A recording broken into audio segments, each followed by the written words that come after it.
Très intéressant pour apporter de l'eau à votre moulin. Mais on va rappeler aussi que par ces temps qui courent, on parle de développement personnel. C'est-à-dire pour aider chacun à être la meilleure version de soi-même. Vous comprenez, chers téléspectateurs, qu'on va vous présenter d'abord un petit bout, justement, parlant du succès. Que savez-vous du succès? Comment est-ce qu'on peut faire pour être une personne, c'est-à-dire passer d'une situation de gagnant à une situation j'allais dire d'une situation de perdant à une situation de gagnant. Par exemple, ce matin, justement, il nous donne une ou deux petits indices, quelques conseils avec le coach en développement personnel. Il s'appelle donc TG Sanfo, que nous vous invitons à suivre avec beaucoup d'attention. Bonjour. Bonjour, bonjour. C'est un plaisir d'être là ce matin avec vous, avec ces charmants présentateurs. Vous le savez, je suis TG Sanfo, coach motivateur, entrepreneur, c'est juste un rappel. Voilà. Alors, revisitez au besoin vos victoires passées. Revisitez au besoin vos victoires passées. Je vous salue tous et je suis content de savoir que vous êtes nombreux à écouter. Et ce que je vous apporte ce matin, c'est un cadeau qui vient sur cette thématique simple, savoir revisiter ses victoires passées. Alors, toujours dans la logique de l'accomplissement de ses rêves, parce qu'il y a beaucoup de gens qui ont beaucoup de rêves, mais qui parfois ne savent pas comment les réaliser, ne savent pas comment les poursuivre jusqu'au bout. Ils ne sont pas des jusqu'au boutistes. They are not go-getters. Et donc, une astuce pour pouvoir réaliser ses rêves, c'est de revisiter au besoin ses victoires passées. Vous savez, si la vie n'était faite que de haut, elle n'aurait aucun sens, ou alors elle n'aurait aucun sens de l'aventure.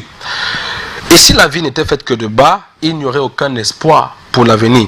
Donc, en partant de ce postulat, on dira donc que la beauté de la vie réside dans la combinaison des hauts et des bas, ou alors dans la combinaison des échecs et des succès. Donc, nos défaites et nos victoires contribuent de manière importante à notre devenir existentiel. Donc, que ce soit un échec, que ce soit un succès, qui est dans notre passé, de temps en temps, nous devons revisiter ce que nous avons réalisé dans le passé et les leçons que nous avons apprises. C'est important. Donc, alors, j'ai fait une petite illustration. Je joue de quelques instruments. Piano, guitare, je ne suis pas musicien, mais je joue quand même. De temps en temps, je peux toucher un peu m'embrouiller, sortir quelques notes qui peuvent parfois vous prendre à la renverse, parce que je ne suis pas un expert. Mais au moins, j'ai appris quelque chose en apprenant à jouer du piano. La constitution du piano, ou alors sa présentation physique, nous enseigne quelque chose d'intéressant. Vous voyez, le piano, dans le langage technique, il a des touches larges. Le clavier du piano a des touches larges qui sont de couleur blanche et qui s'appellent les marches. Il y a les touches plus étroites qui sont de couleur noire qu'on appelle les fentes. Alors, la combinaison entre ces deux types de touches est telle que les blanches sans les noires, ou alors les noires sans les blanches, ne saurait produire un son agréable à l'oreille. Ce qui est la définition la plus basique de la musique, n'est-ce pas?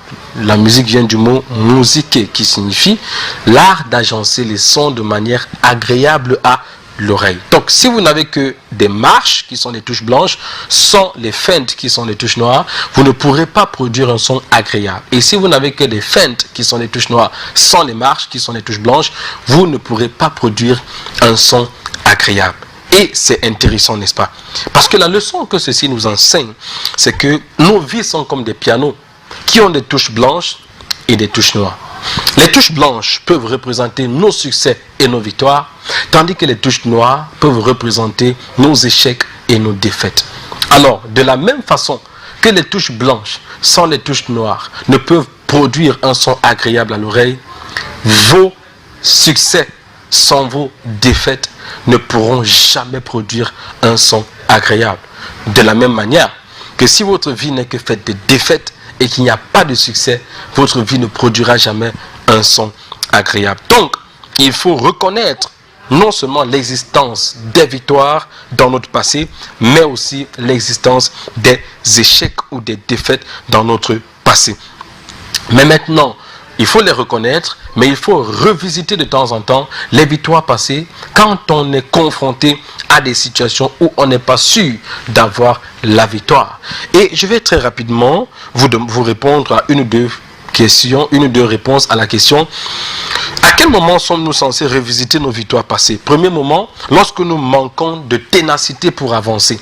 Alors, à un moment, vous êtes coincé dans l'entreprise que vous êtes en train de bâtir, vous êtes coincé dans votre relation maritale, matrimoniale, vous êtes coincé dans votre carrière académique ou dans votre carrière professionnelle, dans votre aventure entrepreneuriale, vous êtes coincé et vous ne savez pas quoi faire. À ce moment, c'est à ce moment qu'il faut revisiter ces victoires passées. C'est à ce moment qu'il faut se dire, il y a longtemps, j'ai eu une victoire face à un problème similaire. Il y a longtemps, j'ai eu un succès face à une situation similaire. Et vous pourrez puiser dans ce retour dans une victoire passée suffisamment d'énergie pour pouvoir vous relancer pour la poursuite de votre rêve. Donc, si à un moment vous sentez que vous êtes bloqué, vos projets n'avancent plus, les rêves ne se réalisent plus, retournez dans le passé et rappelez-vous d'une victoire que vous avez eue. Ensuite, lorsque vous manquez de visibilité pour naviguer, si vous ne savez plus que faire, quelle décision prendre, avec qui avancer, avec qui continuer comme relation, comme ami, comme partenaire d'affaires ou de vie, alors vous avez besoin de revisiter vos victoires passées. Parce qu'à ce moment, vous êtes dans la confusion, perdu dans la vallée de l'indécision, et à ce moment, votre visibilité devient réduite. Lorsque la visibilité est réduite, revisitez vos victoires du passé. Et enfin, troisièmement, lorsque vous manquez de témérité pour confronter, lorsqu'il n'y a plus le courage d'avancer, revisitez vos victoires du passé. Chaque fois que vous faites face à des défis insurmontables et que vous vous rendez compte que vous n'avez plus de témérité pour avancer, que votre témérité n'est plus au rendez-vous, faites une pause et revisitez vos victoires du passé. Une chose intéressante, c'est que en revisitant vos victoires du passé, vous allez non seulement puiser suffisamment d'énergie pour avancer, mais vous allez vous rappeler des leçons que vous aviez apprises dans ces leçons, dans ces situations, et ces leçons vous serviront de sagesse et d'intelligence pour pouvoir évoluer. Souvenez-vous que l'échec n'est pas fatal. L'échec nous accorde tout simplement l'opportunité de recommencer de manière intelligente. Alors apprenez à revisiter votre passé pour puiser les leçons, l'énergie et la capacité nécessaires pour pouvoir avancer. Donc en résumé, revisitez vos victoires passées. 1. Quand vous manquez de ténacité pour avancer. 2. Quand vous manquez de visibilité pour naviguer. Et 3. Quand vous manquez de témérité pour confronter. Bien. C'est ici que je m'arrête avec vous et je vous laisse en compagnie des présentateurs et je vous laisse cette parole. L'avenir appartient à ceux qui croient en la beauté de leurs rêves. Et que vous croyez que vous pouvez ou que vous ne pouvez pas, vous avez raison, disait Henry Ford. Whatever happens, always remember you are a champion.